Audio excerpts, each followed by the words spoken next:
guys, meron tayong kamote dito at pipirituhin natin.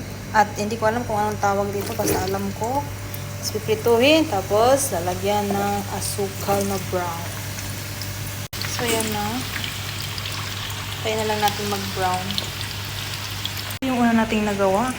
So, tagapusin na natin yun bago natin lagyan ng asukal. Actually guys, hindi ako marunong gumawa nito pero it's only in my mind, ha? Guys, hindi ba ito sunog? Guys, sandali lang iniwan pero na ganyan na ang itsura niya guys. Char.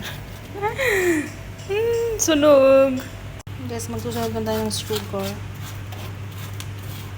I think tama ang ginagawa ko.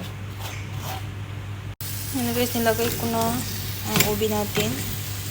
Tingnan natin ang resulta. Guys, tama ba yung ginagawa ko guys? Pang masarap naman yata. Nagtutubig kasi ito. Itong ubi. Nagtutubig. So, hanggang dito na lang guys. Try na lang natin. Bye!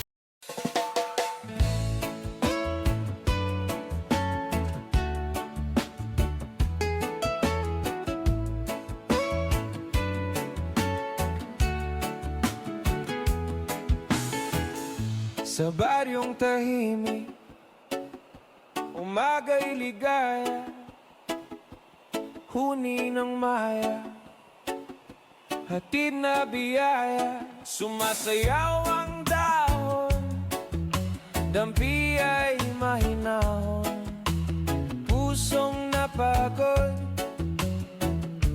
biglang umaahon, langhap ng palayan, bangong kay sariwa.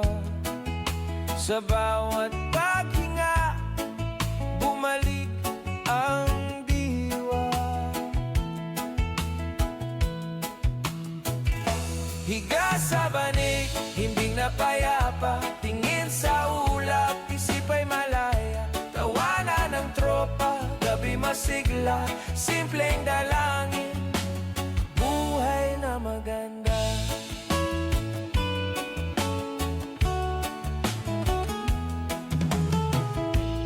Kape sa baso, tamis ay kasundo, tinapay na mainit, dagdag na ginhawa, kwento sa silong, tawa'y naglalakbay, pagod na balikan,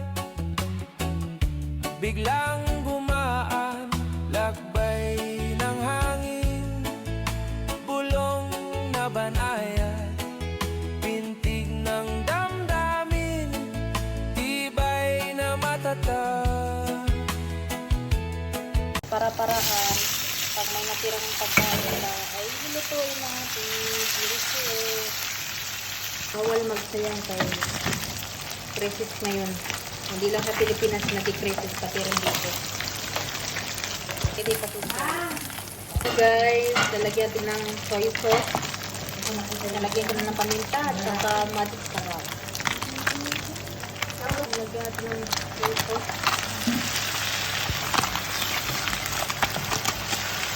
Luto na ang ating isda na inadubo.